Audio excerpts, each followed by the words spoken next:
여호와여, 나의 영혼이 주를 우러러 보나이다. 나의 하나님이여, 내가 주께 의지하여 싸우니 나를 부끄럽지 않게 하옵소서. 주를 바라는 자들은 수치를 당하지 아니하도록 주의 진리로 지도하시고 교훈하여 주옵소서. 여호와는 선하시고 정직하시니 주의 도로 죄인들을 교훈하시며 온유한 자를 정의로 지도하시며 인자와 진리로 말씀하옵소서. 우리의 내면에서 들려주시는 주의 음성을 들을 수 있도록 들을 길을 허락하여 주옵소서. 아멘.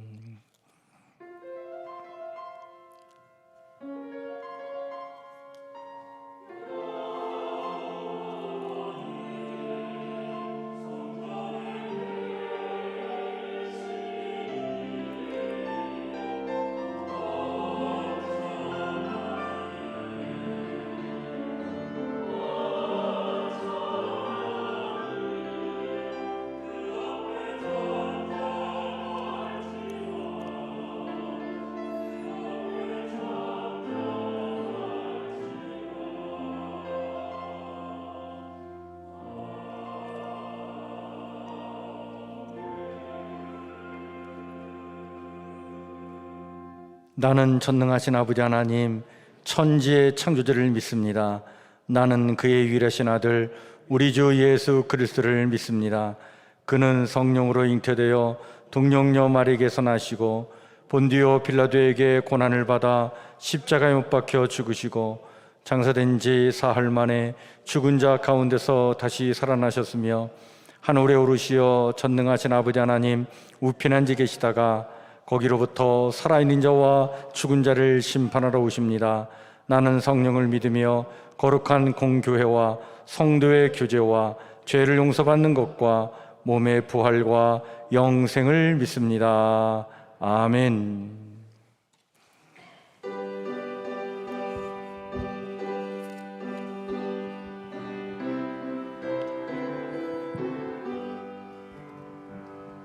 주 안에 있는 나에게 단 근심이 있으랴.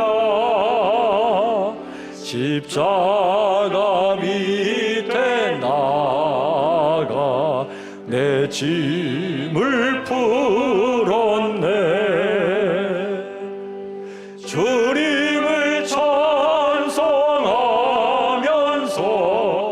할렐루야 할렐루야. 내 앞길 멀고 매도 나 주님만 따라가리. 그 두려움이 변하여 내 기도 되었고 전날의 한숨 변하여 내 노래 되었네. 주님을 찬송하면서 할렐루야 할렐루야.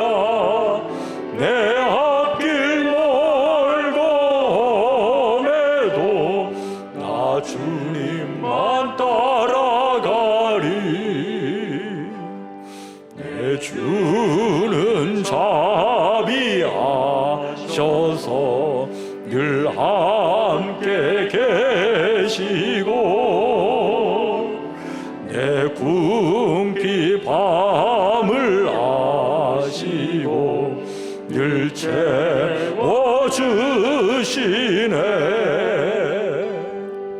주님을 찬송하면서 할렐루야 할렐루야. 내 앞길 멀고 매도 나 주님만 따라가리. 내 주와 맺은 언약은 영불변하시고 그 나라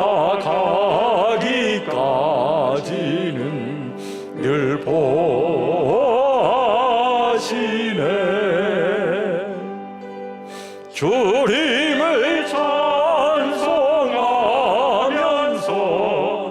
할렐루야 할렐루야 내 갈 길 얼dom에도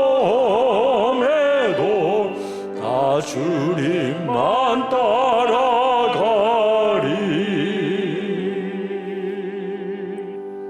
이 시간 우리 다 같이 기도하실 때에 우리를 대신하여 박종호 장로님 기도해 주시겠습니다.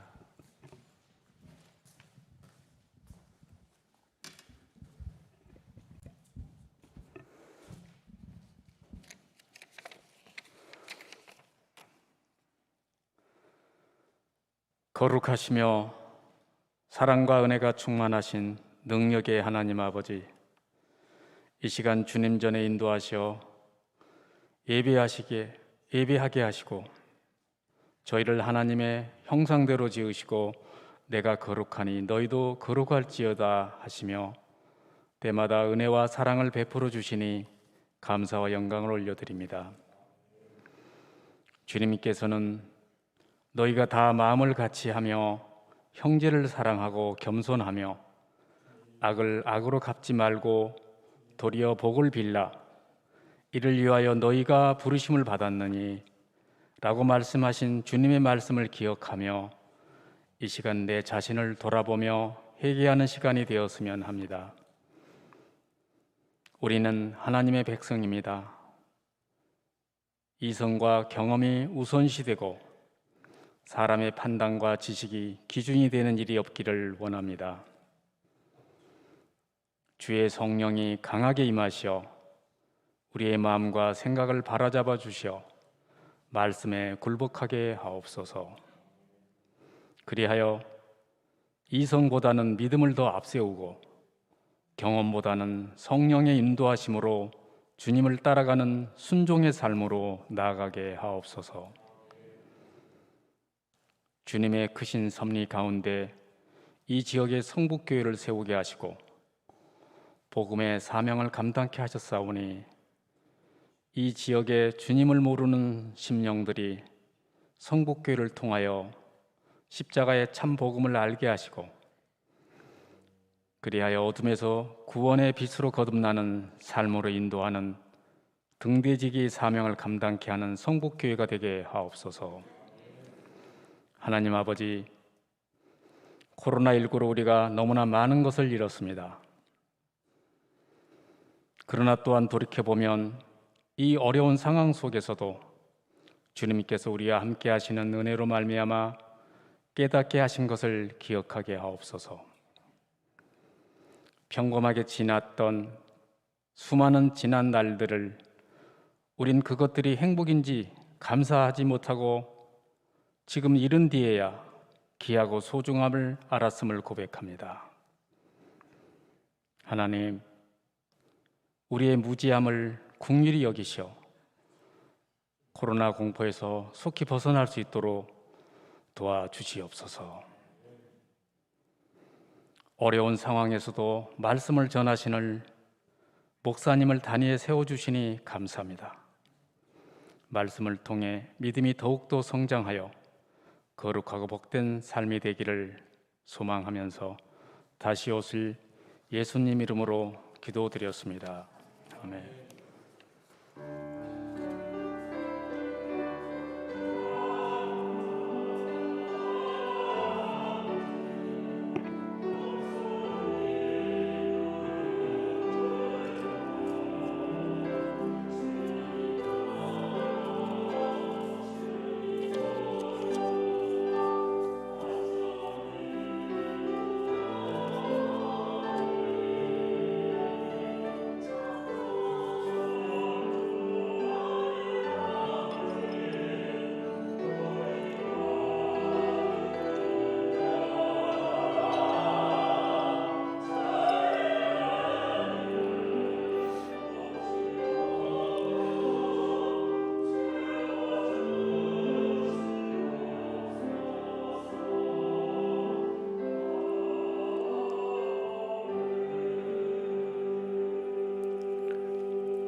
교회 소식을 우리 함께 같이 나누겠습니다. 주보를 참고해 주시면 감사하겠습니다. 주일 1부, 2부, 3부 예배 주일날 이렇게 드리고, 오후 예배는 잠시 우리 코로나 이 방역 지침이 변경될 때까지는 오후 예배는 없고 1, 2, 3부 예배 드립니다. 자석수 10% 이내에서 지금 모여 예배를 드리고 있는데, 3부 예배 때는 또 동시에 비대면 예배를 드리도록 그렇게 합니다. 새벽 예배 평소처럼 소예비실에서 예배를 드리고요. 수요 예배를 지금 지난주 수요일부터 우리가 줌으로 예배를 소예비실에서 드리고, 또 동시에 줌으로 비대면 예배를 드리고 있는데, 여러분들 줌으로 예배 드릴 때에 문자가 가면 여러분들 이렇게 클릭해서 들어가시면 줌으로도 예배를 함께 드릴 수 있습니다. 대신에 사전에 줌이라고 하는 어플을 여러분들이 스마트폰이나 또는 컴퓨터에 깔아 놓으셔야 됩니다. 그래야 이렇게 문자가 가면 그 문자에 있는 그 내용들을 이렇게 클릭해 들어가면 우리가 줌으로 다 서로 얼굴을 마주 보면서 함께 예배를 드릴 수 있게 됩니다. 그렇게 하시고, 또 수요 예배 교회 와서 예배 드리시는 분들은 또 이렇게 드릴 수 있으니까 이렇게 함께 동참하시면 되겠습니다. 대신 모든 예배 모임은 방역 지침에 잘 따를 수 있도록 여러분들께 협조해 주시길 바라겠고요. 이번 주 성경 통독은 우리 출애굽기, 이번 주는 월, 화, 수 이렇게 2장씩 해서 13장에서 18장 통독하고, 설 연휴는 여러분들 가족과 함께 이렇게 하시길 바랍니다. 오늘 오후 1시에 줌으로다 기관장 회의를 합니다. 그래서 이제 2월 달부터 각 기관 원래의 샘터 모임 기관장 회의도 줌으로다 이렇게 쌍방향으로 우리가 소통하면서 회의를 진행하려고 하는데, 오늘 오후 1시에 기관장 회의는 줌으로 하니까 여러분들 이렇게 함께 참여하시면 되겠습니다. 신년 교사 기도회도 2월 18일 목요일 밤 9시에 줌으로 우리 교사들 비대면으로 교사 기도회를 진행하도록 그렇게 하겠습니다. 2월 21일 낮 12시에 우리 청년 이하 우리 교회학교 우리 교육부 대상으로 성경 암송 대회를 합니다. 성경 59절 암송을 해서 외운 거를 이렇게 써내는 건데, 여러분들 가정에 자녀들이 있으면 잘 이렇게 응원해 주시고 격려해 주셔서 함께 참여할 수 있도록 그렇게 하시고, 뭐 5구절, 10구절도 괜찮습니다. 하나님의 말씀을 뭐 많이 외우면 좋겠지만 그렇지 않아도 되니까 우리 아이들 자신감 있게 몇 구절이라도 외워서 참여할 수 있도록 여러분들 이렇게 격려해 주시면 감사하겠습니다. 금요 기도회가 이제 우리 교회에서 이제 있을 텐데요. 그것을 위한 준비 모임을 지금 하고 있습니다. 매주 금요일 저녁 7시 30분에 금요 기도회 준비 모임을 갖고 있는데, 방역 지침에 따라 지금 10명 이내로 모여서 준비하고 있습니다. 함께 참여하길 원하는 분들은 우리 배사무엘 목사님께 문의해 주시면 이렇게 잘 안내해 드리도록 하겠습니다. 오늘 우리 함께 같이 나눌 하나님의 말씀은 출애굽기 3장 1절에서 5절 말씀, 구약성경 84쪽입니다.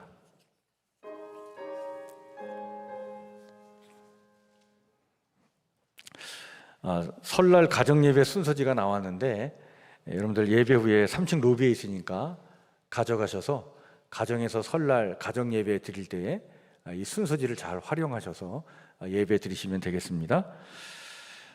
출애굽기 3장 1절부터 5절 말씀, 제가 말씀을 천천히 봉독하겠습니다.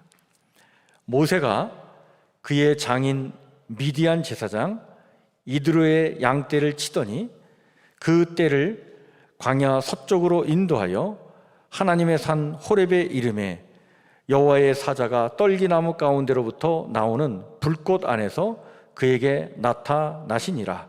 그가 보니 떨기나무에 불이 붙었으나 그 떨기나무가 사라지지 아니하는지라. 이에 모세가 이르되 내가 돌이켜 가서 이 큰 광경을 보리라.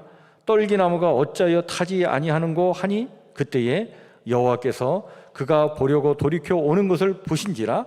하나님이 떨기나무 가운데서 그를 불러 이르시되 모세야 모세야 하시매 그가 이르되 내가 여기 있나이다. 하나님이 이르시되 이리로 가까이 오지 말라. 내가 선 곳은 거룩한 땅이니 내 발에서 신을 벗으라. 아멘.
아멘. 우리 하나님께 영광의 박수 올려드립시다. 감사합니다.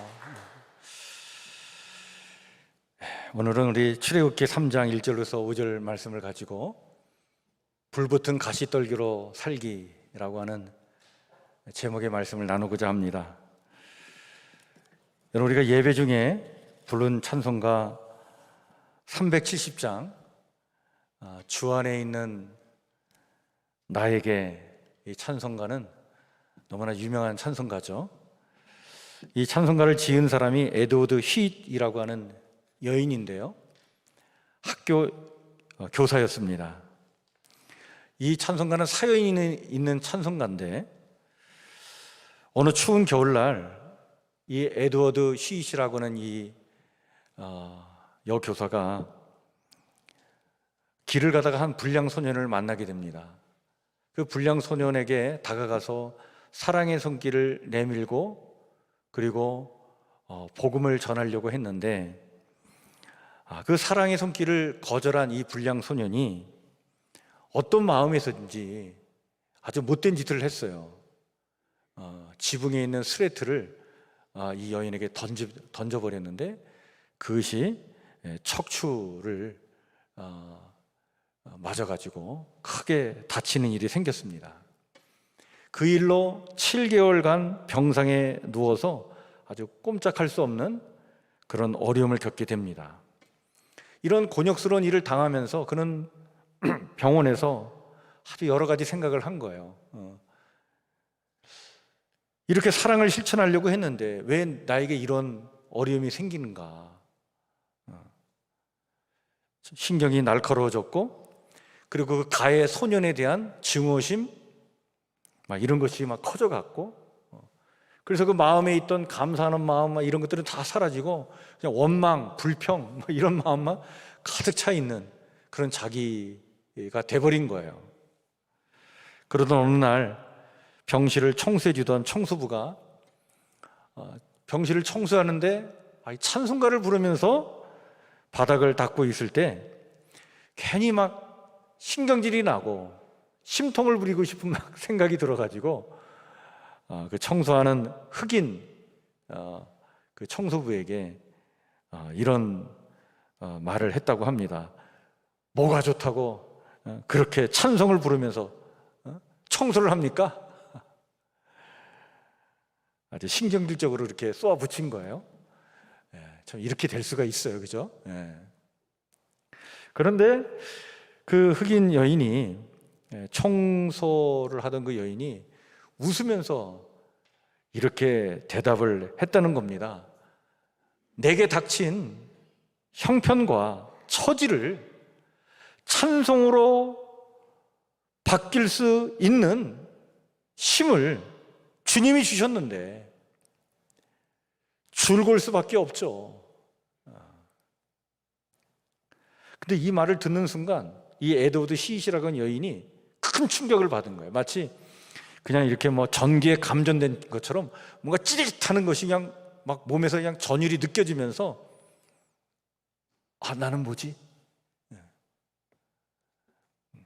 내가 7개월 동안 병상에 누워가지고 내가 한 건 뭘까?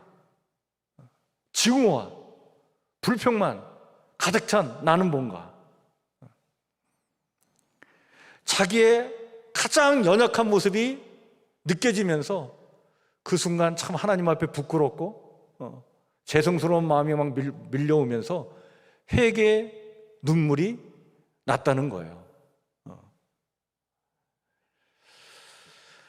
그 회개의 눈물을 흘리면서 이렇게 연약하고 이 못난 자를 하나님 다시 한번 구원해 달라고 기도할 때 갑자기 감동이 몰려오면서 그 입에서 나온 찬송시가 있는데, 그것이 여러분 찬송가 370장 주 안에 있는 나에게라고 하는 찬송의 가사입니다.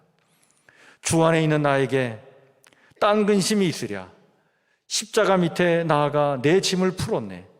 그 두려움이 변하여 내 기도 되었고 전날의 한숨 변하여 내 노래 되었네. 주님을 찬송하면서 할렐루야 할렐루야.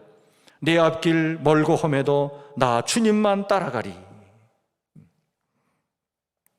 그 근심과 인생의 무거운 짐, 증오, 불평을 끌어안고 그 연약한 마음을 가지고 살던 자신을 그 흑인 여인의 그 고백을 통해서 다시 자기를 만져주신 하나님, 그 하나님이 함께 계셨음에도 불구하고 그것을 인식하지 못하고 불평 가운데 살아왔는데 그 청소부의 그 말 한마디에 깨달음을 주시고 다시 한번 회개의 기회를 주신 하나님, 그 하나님이 함께 하시니 힘이 나고 다시 건강한 영혼으로 거듭나게 되었다라고 하는 내용의 가사가 이 찬송가 370장 주 안에 있는 나에게라고 하는 고백, 바로 이 고백의 찬송가입니다. 여러분, 우리가요 참 인간이 참 대단한 것처럼 이렇게 느낄 때도 있지만 우리 인간이 얼마나 연약한 존재입니까? 그죠? 여기 그 유리잔이 있는데 참 이 유리잔처럼 참 깨지기 쉬운 존재가 나와 같은 인간이다. 여러분, 우리가 어느 때는요 막 신앙이 있는 것처럼 막 그냥 그렇게 하고 막 그냥 그 신앙으로 모든 걸 다 할 수 있고 막 그러다가도 어느 한순간 정말 우리 안에 막 감사는 뭡니까? 그냥 불평과 그냥 원망이 가득 차고요, 유혹과 시험에 쉽게 넘어지고 쓰러지고, 어느 순간에는요, 야, 내가 할 수 있는 것은 아무것도 없구나, 나라는 존재가 할 수 있는 일은이라는 것은 아무것도 없구나라고 하는 그 막 절망감이 막 몰려오고요, 또 거센 인생의 풍파와 죽음의 위협 앞에 아무것도 아닌 존재, 그게 바로 나라고 하는 사실을 느낄 때가 있죠. 이렇게 인간이 가장 나약해지고 연약해지는 그 순간, 그런데 하나님은 바로 그 순간에 우리를 찾아오시는 줄 믿으시길 바랍니다. 우리의 연약함을 만져주시는 거야. 이 못난 놈, 너 병원에서 7개월 동안 있으면서 나를 찾지도 않고 원망과 불평만 하고 있어? 그렇게 야단치시는 게 아니라 와서 만져주시는 거예요. 어떤 계기를 통해 다시 회복시켜 주시는 거죠. 가장 인간적으로 약할 때 강함 되시는 하나님께서 오셔서 우리를 다시 강하게 하시고 살아갈 수 있는 힘을 주시고 또한 삶을 살아낼 수 있는 용기까지도 우리 가운데 허락해 주실 줄 믿습니다. 이 하나님의 역사죠. 은혜입니다. 그래서 저는 인간이 가장 약할 때 그 순간 하나님이 우리에게 찾아오시는 기회가 되는 거예요. 여러분, 이것을 체험했던 사람이 누구냐면 사도 바울입니다. 사도 바울. 그래서 사도 바울은 선교사로 부름을 받아가지고 선교의 사명을 감당할 때 인간이 느낄 수 있는 한계, 그 가장 연약함을 많이 느꼈던 사람이에요. 근데 그럴 때마다 강함으로 다가오셔서 다시 힘을 주시는 그 하나님을 뭐라고 고백하냐면 고린도후서 11장에 보면 이렇게 얘기하고 있습니다. 나는 여러 번 갇혔고 매도 수없이 맞았으며 죽을 고비도 여러 번 겪었습니다. 나는 유대인들에게 40에 하나 감한 매를 5번이나 맞았습니다. 또 3번이나 몽둥이로 맞았고 한 번은 돌에 맞았으며 3번이나 파손하였고 밤낮 하루를 꼬박 바다에서 헤맨 일도 있었습니다. 나는 여러 번 여행하면서 강의 위험과 강도의 위험과 동족의 위험과 이방인들의 위험과 도시의 위험과 광야의 위험과 바다의 위험과 거짓 신자들의 위험을 당했습니다. 또 수고하며 애쓰며 뜬 눈으로 밤을 지새운 적도 여러 번 있었고 줄이고 목마르며 수없이 굶고 추위에 떨며 헐벗기도 하였습니다. 이런 일 외에도 날마다 교회에 대한 염려 때문에 내 마음은 무거웠습니다. 누가 약해지면 내 마음도 약해지는 기분이었고 누가 죄를 지으면 내 마음도 아팠습니다.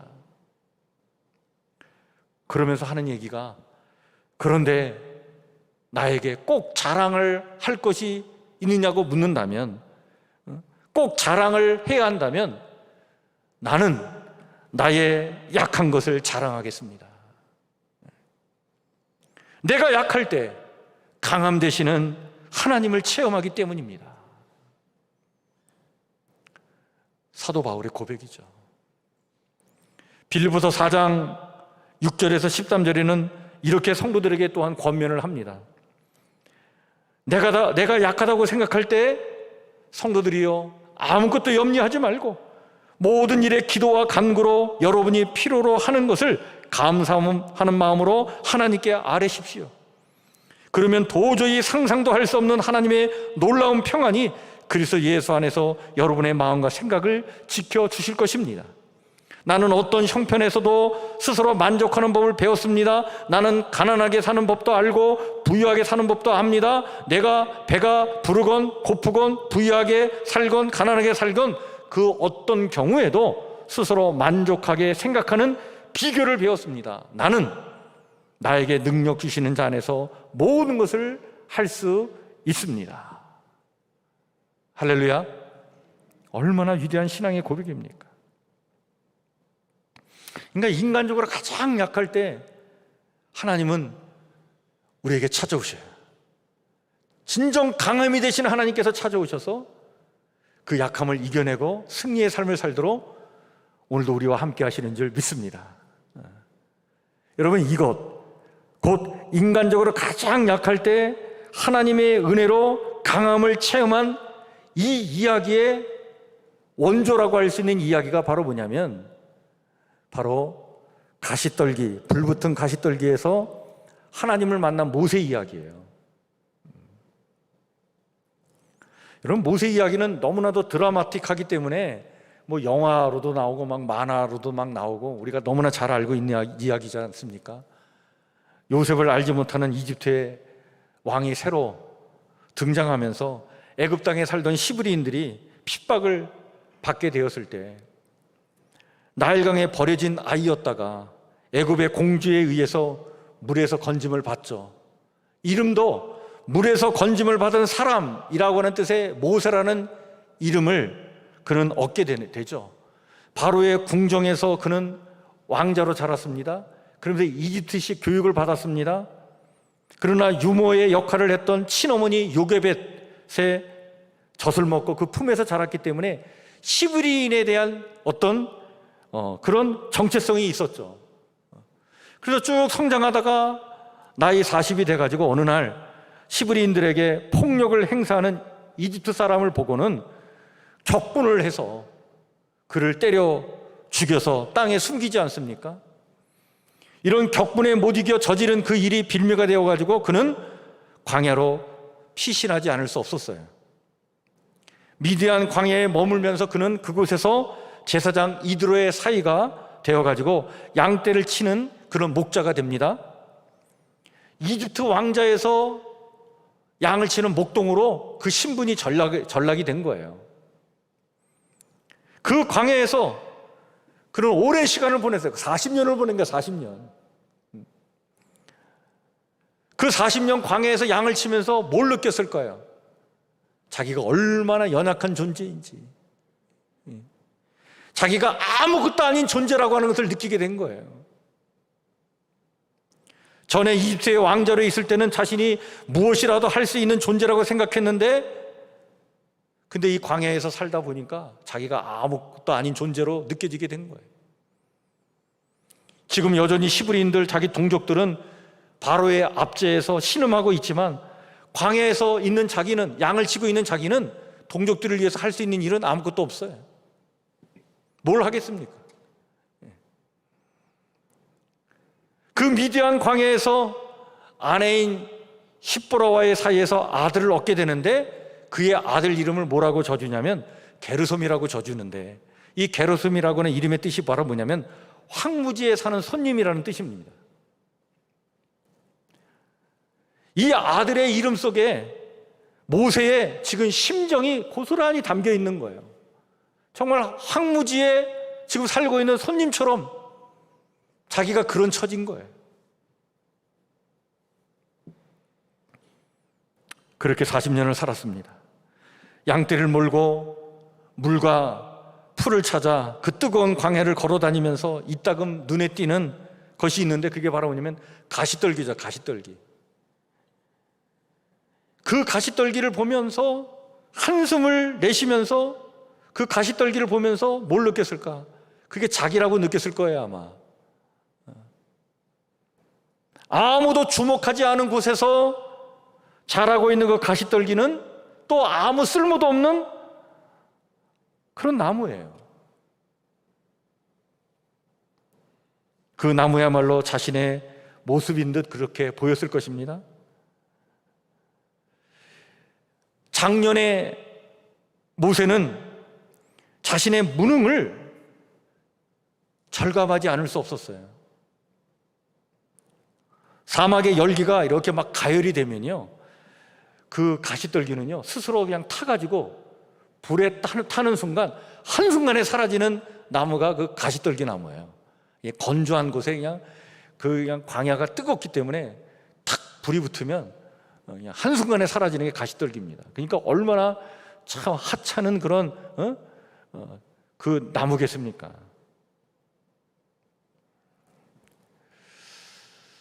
작년에 모세는 자기 자신의 무능을 절감하면서 아마 그 가시떨기가 바로 자기의 자화상이라고 느꼈을 겁니다. 여러분, 오늘의 우리 중년의 나이도 이런 걸 느끼는 나이예요. 모세가 80에 자기의 자화상이 이 가시떨기였다면 오늘 우리도 마찬가지 아닙니까? 이제 나이가 들어서 보니까 자식들은 저 나름대로 다 그냥 분주하게 살아가고 이제는 은퇴해가지고 사는데 그 중년의 나이에 느끼는 상실감과 그 외로움, 또 자기의 그 연약함을 느끼는 그 감정, 그게 밀려올 때가 있죠. 점점 건강에 이상 징후가 보이기도 하고 머리카락이 막 빠지기도 하면서 가만히 돌아보니까 거울 속에 있는 자기 자신을 볼 때 참, 내가 이렇게 초라하구나. 산다고 열심히 살아왔는데 보니까 자기 인생 산 게 아니라 다른 사람의 기대에 따라서 다른 사람 인생을 산 것처럼 그렇게 느껴질 때가 있죠. 그 초라한 모습, 그게 가시떨기예요, 가시떨기. 언제 사라질지도 모르는 인생, 그게 바로 광야에 살던 모세의 자화상이었고 오늘 이 시대의 우리 중년의 모습이지 않습니까? 그런데 여러분, 그런 가시떨기에 인간이 가장 그건 연약할 때에 하나님이 그 가시떨기에 찾아오신 거예요. 그 가시떨기에 하나님이 임재하신 것입니다. 모세는 놀랐어요. 금방 타버릴 것 같은 그 가시떨기에 불이 붙었는데 아니 그 가시떨기가 사라지질 않는 거예요.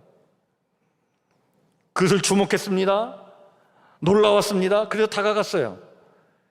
가서 보니까 거기서 하나님을 만난 거예요. 여러분, 오늘 우리가 본문에서 주목해야 될 것이 있습니다. 그것이 바로 뭐냐면 하나님이 나타난 장소가 어디냐? 가시떨기였다는 사실입니다.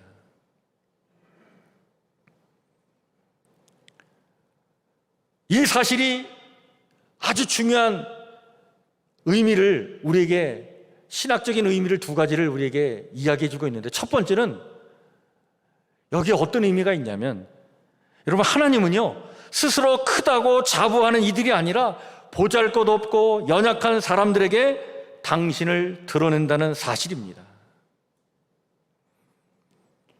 우리는 하나님께 억압을 받으며 힘겹게 살고 있던 히브리인들의 그 부르짖음과 탄식 소리를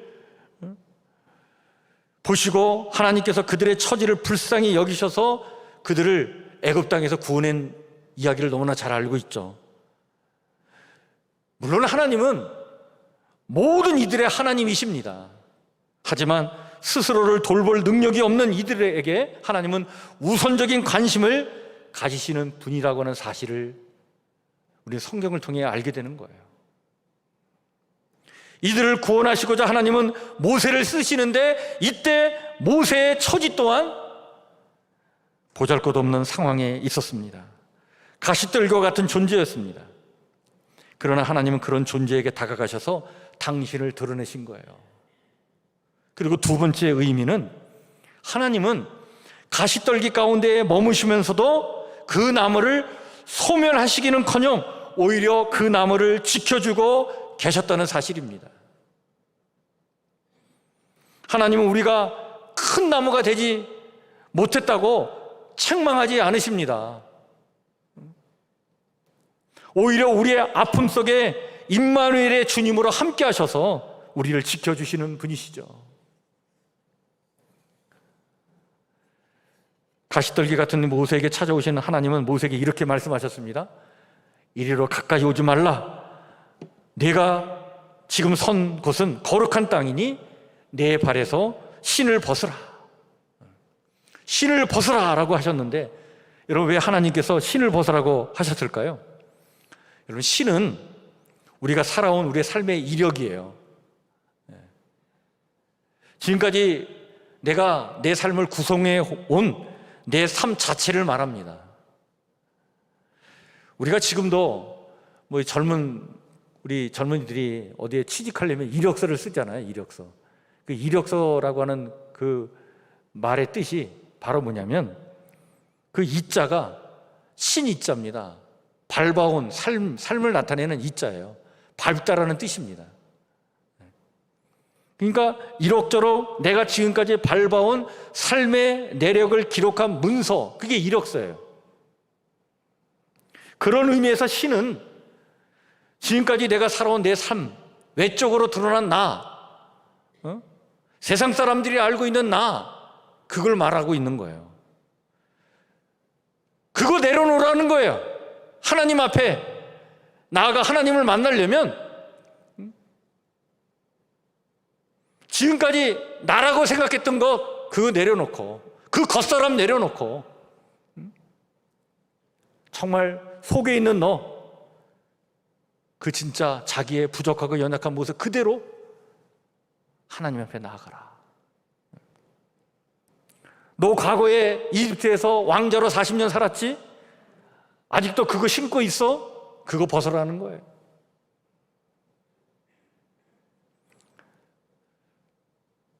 분석 심리학을 공부한 성서 학자들은 이 신을 벗는다는 의미를, 이걸 분석 심리학적으로 어떻게 해석을 하냐면 자신의 나치를 드러낸다라고 하는 뜻으로 해석하기도 합니다.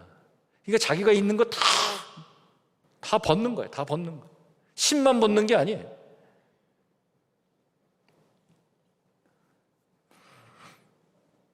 내가 아무것도 아닌 존재라고 하는 것을 하나님 앞에 드러내라는 거예요.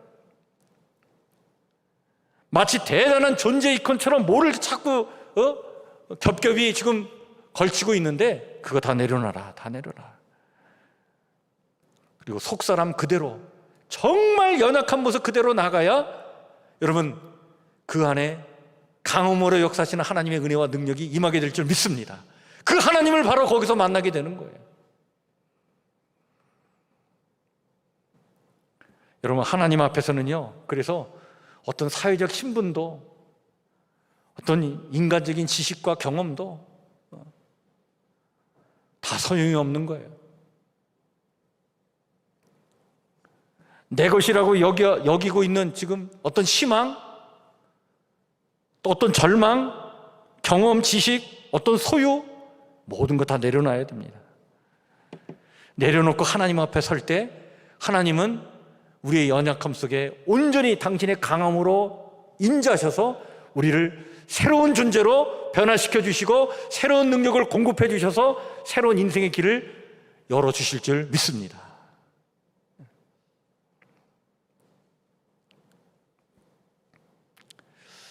가장 약할 그때에 강함 되시는 하나님을 신을 벗고 만난 모세는 그 이후에 어떤 존재로 바뀌었느냐? 바로 불붙은 가시떨기로 바뀐 거예요. 이게 모세입니다. 광야 40년 살면서 자기의 자화상이 그냥 가시떨기였는데 그 가시떨기에 임재하신 하나님을 만날 때 그는 어떤 존재로 바뀌었느냐? 불붙은 가시떨기가 된 거예요. 그 불붙은 가시떨기, 어떻게 보면 연약한 존재이지만 하나님의 능력이 임한 가시떨기가 되어서 그 가시떨기는 사라지질 않는 거예요. 하나님의 능력으로 인생을 살게 된 거예요. 그 불붙은 성령의 은혜와 능력으로 그는 동족을 해방시키고 구원하는 지도자가 되지 않습니까? 정말 의미 있고 가치 있는 인생을 살았던 것이죠. 가시떨기 속에 임하신 하나님은 오늘 우리에게 어떤 의미가 있을까? 여러분, 우리가 가시떨기 속에 임하신 하나님을 믿는다는 것은 우리에게 어떤 의미가 있을까 생각해 보면, 여러분, 그것은 하나님께서 우리의 연약함과 부족함 때문에 우리를 외면하시는 일은 결코 없다는 사실을 우리는 알아야 합니다. 따라서 우리가 할 일은요, 하나님 앞에 신을 벗었던 모세처럼 우리 속에 있는 그 부정적인 것조차 다 숨김없이 그냥 하나님 앞에 다 드러내놓고 맡기는 일만 하면 되는 거예요. 하나님, 나는 지금 가시떨기에 지나지 않습니다. 내가 얼마나 어리석고 연약한 존재입니까? 나의 상처, 나의 지금 불안한 감정, 나의 공허함의 삶의 어떤 일들 다 주님께 그대로, 그 모습 그대로 다 바칠 때 하나님은 우리들 속에 있는 그 나약함과 그 연약함과 그 비루함까지도 사용하셔서 당신의 영광을 드러내는 도구로 사용해 주실 줄 믿습니다. 이게 하나님의 놀라운 역사입니다. 이런 하나님을 만난 사람은요, 정말 이제부터는 불붙은 가시떨기로 살아가는 거예요. 사라지지 않는 가시떨기죠. 모세가 그렇게 살았고 오늘 우리가 그렇게 살아야 될 줄 믿습니다.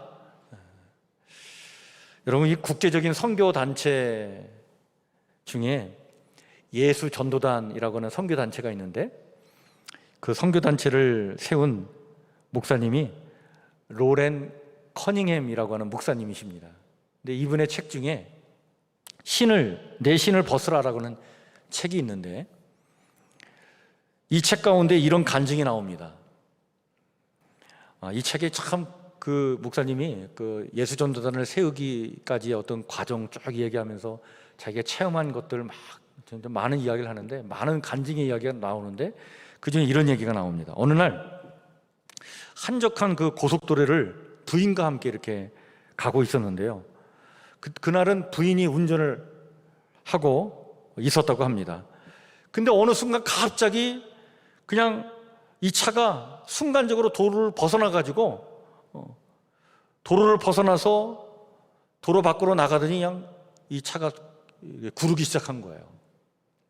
아마 졸음운전을 했는지 그냥 정신을 완전히 잃어버렸다고 합니다. 한참 후에 깨어났는데 보니까 머리가 깨질 정도로 막 아팠고 막 피가 흐르고 근데 옆에 자리를 보니까 자기 아내가 없는 거예요.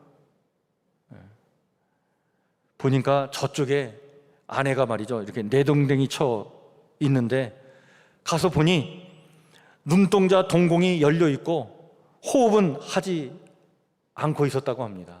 얼마나 절망적인 상황이에요. 그 순간, 그 모습을 보는 순간, 집사람이 죽었구나, 이런 생각이 들었는데, 그런 가장 절망적인 순간에 어디서 자기를 부르는 음성이 들린 거예요. 로렌. 그때 이 자신을 부르는 음성이 바로 하나님의 음성임을 감지한 이 목사님이 그 순간 무릎을 꿇고 내 주님이라고 응답을 했다고 합니다. 이렇게 응답하는 이 로렌 목사를 향해서 하나님이 이렇게 물으시더라는 거예요. 로렌, 여전히 너는 나를 섬기겠느냐? 이렇게 절망적인 상황인데 여전히 나를 섬길 수 있겠느냐? 그때 이 로렌 커닝햄 목사님이 이렇게 대답을 했다고 합니다. 예, 주님, 그래도 당신을 섬기겠습니다. 이제 제 인생에 남은 것이라고는 이 목숨밖에 없습니다. 이것도 당신께서 지금 원하신다면 이 순간 취하실 수 있습니다. 그때 주님의 음성이 다시 들려왔는데, 로렌, 아내 딸리를 위해서 기도하라. 아내 딸리를 위해서 기도해줘라. 그 주의 음성을 듣고 그는 아내를 위해서 기도를 했다고 합니다. 얼마나 간절히 기도를 했는지 아내가 다시 후 하더니 말이죠, 호흡을 쉬는데 호흡을 딱 시작하더니 눈동자가 다시 이렇게 돌아오더라는 거예요.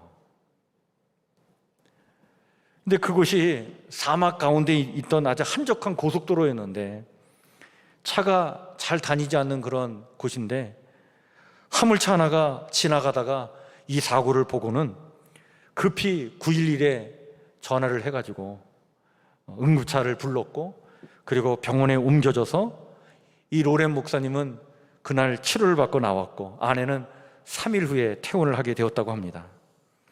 이 사건을 통해 받은 은혜를 그는 이렇게 간증을 하고 있습니다. 제가 그 책에 있는 내용을 읽어드리겠습니다. 이 사건을 통해 절실히 깨닫게 된 것은 우리가 우리의 권리를 내려놓을 때 하나님께서 비로소 당신의 능력을 나타내신다는 사실이었습니다. 저는 항상 내 차, 내 아내, 내 사역을 주장했었습니다. 사고 이후 저는 이 모든 것들이 순식간에 없어질 수 있다는 것을 깨닫게 되었습니다. 우리가 소유하고 있는 모든 것은 하나님이 우리에게 잠시 맡겨주신 것입니다. 우리의 권리들을 주님 자신과 주의 복음을 위해 맡겨드릴 때 우리는 온 세상을 유업으로 받는 비밀을 발견하게 될 것입니다. 그 사건 이후로 이 로렌 목사님이 하나님께 모든 것을 맡기고 나갈 때 하나님께서 예수 전도단을 세우게 하시고 그 예수 전도단을 통해서 주의 복음이 온 세상에 증거되도록 그렇게 역사하셨다고 하는 그 간증의 이야기입니다. 그렇습니다. 가시떨기 같은 인생이라 하더라도 신을 벗고 겸손히 낮아져 자신의 모든 권리 주장을 내려놓고 난 아무것도 아닙니다, 주님께 맡깁니다 하고 나갈 때, 그때 불붙은 가시떨기로 정말 사라지지 않는 존재로 하나님의 은혜 가운데 새로운 인생, 하나님의 강함으로 능력 있게 살아가는 인생으로 승리의 삶을 살게 될 줄 믿습니다. 우리 사랑하는 성북교회 성도들 모두가 이렇게 살아가시기를 주의 이름으로 간절히 축원해 드립니다. 하나님은 이사야서 41장 10절에 이렇게 우리에게 말씀해 주시죠. 두려워하지 말라, 내가 너와 함께함이라. 놀라지 말라, 나는 내 하나님이 됨이라. 내가 너를 굳세게 하리라. 참으로 너를 도와주리라. 참으로 나의 의로운 오른손으로 너를 붙들리라. 초라한 가시떨기, 그게 바로 오늘 우리 아닙니까? 나라고 하는 존재가 아닙니까? 그러나 그 가시떨기를 만져주시는 주님이 우리와 함께 하실 때, 여러분, 우리는 불붙은 가시떨기로 이 땅을 하나님의 은혜와 능력으로 멋지게 살아가게 될 줄 믿습니다. 그런 삶을 소망하시고 은혜를 힘입어 그렇게 살아가시길 바랍니다. 오늘 주신 말씀을 마음에 다시 한번 새기면서 우리 이 시간 같이 찬양을 부를 텐데요, 우리 찬양 중에 약할 때 강함 대신에라고 하는 찬양이 있습니다. 여러분, 이 찬양 부르시면서 준비한 예물 하나님께 봉헌해 올립니다.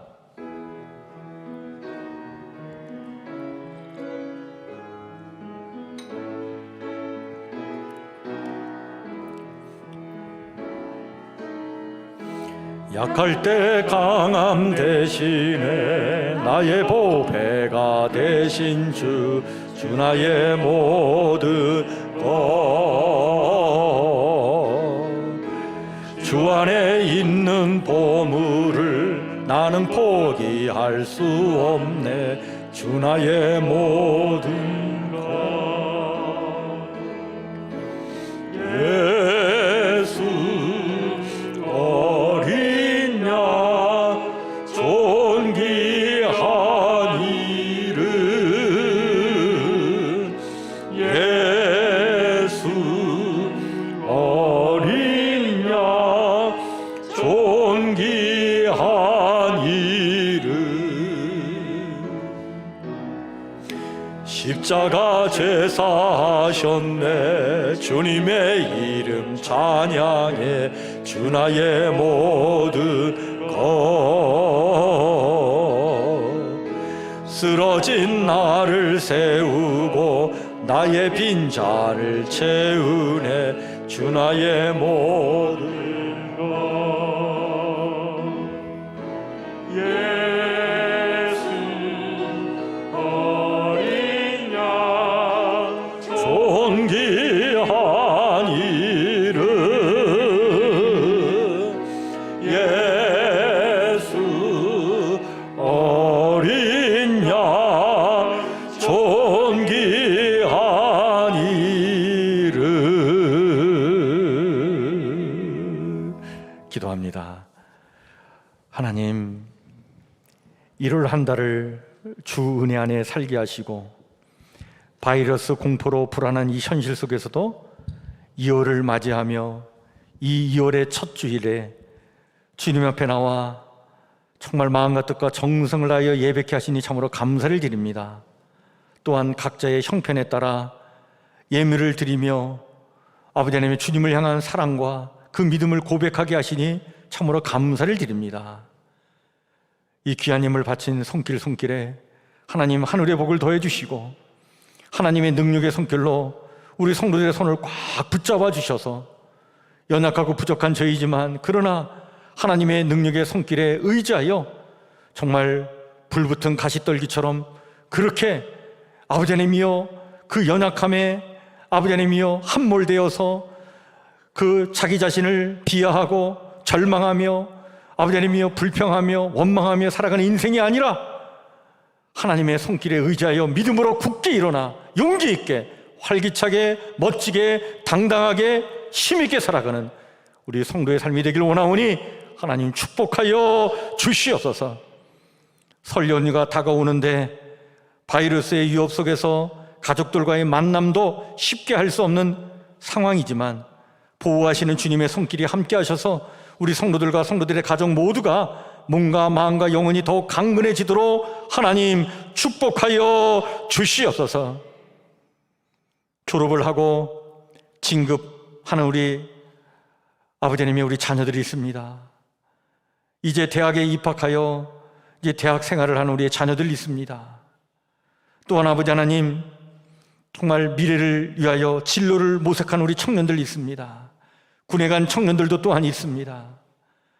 우리의 다음 세대 자녀들 하나님 지켜주셔서 저들 또한 불굴의 용기와 신앙적인 의지와 믿음을 가지고 아버지님이여 연약한 자기 자신들 때문에 절망하는 자들이 아니라 하나님의 은혜와 능력을 힘입어 멋지게 미래를 계획하며 설계하며 기도하며 하나님의 뜻을 찾고 선한 길로 아버지 하나님의 미래를 헤쳐나갈 수 있는 그런 삶의 결단과 용기가 있는 멋진 젊은이들이 될 수 있도록 하나님 함께하여 주시옵소서.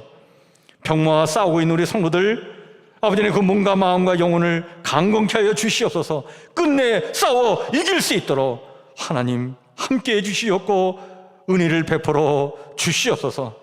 성도들의 가정과 일터와 사업장이 하나님의 그 오묘한 뜻과 섭리를 깨달아 아는 축복의 자리가 되기를 간절히 소망하오며 영혼이 잘된 같이 범사가 잘되고 늘 강건해 살아가는 성도의 삶이 되도록 축복하여 주시옵소서.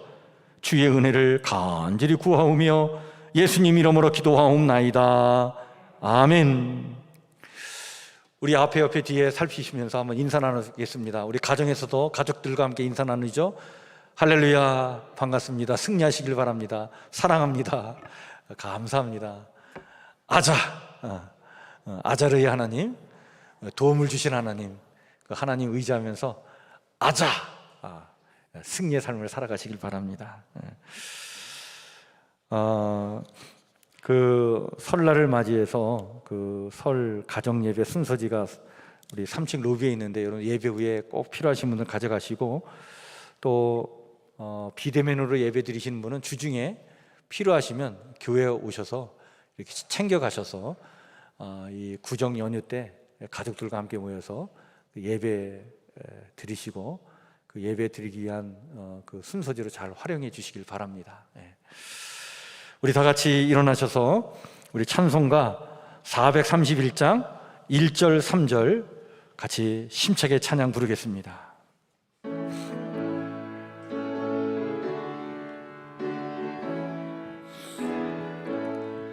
주 안에 기쁨 있네 주 안에 살자 주 안에 평안 있네 주 안에 살자 불안이 연기처럼 스며들어도 주 안에 사는 마음 기쁨 넘치네 주 안에 영생 있네 주 안에 살자 주 안에 천국 있네 주 안에 살자 불길이 지옥처럼 솟아올라도 주 안에 사는 마음 생명 넘치네 이제는 연약한 자의 친구가 되어주시는 우리 주 예수 그리스도의 은혜와 상한 갈대를 꺾지 아니하시며 꺼져가는 등불도 끄지 아니하시는 주의 그 놀라운 사랑과 끈질긴 생명으로 충만한 생명의 삶을 살게 하시는 하나님 우리 아버지의 무한하신 사랑과 늘 새롭게 힘있게 능력있게 살게 하시는 성령님의 은총이 신을 벗고 주님 앞에 모든 것을 맡기고 나아가는 성목교회의 모든 신실한 주의 성도들 머리 위에 구정설 연휴를 맞이하는 사랑하는 가족과 또 만나는 모든 이웃들 위해 그리고 힘겨운 삶의 자리에서 주님을 의지하며 용기 있게 삶을 살아내려는 이 땅의 모든 선한 영혼들 위해 영원히 함께하옵시기를 간절히 축복하며 기도하옵나이다. 아멘. 아버지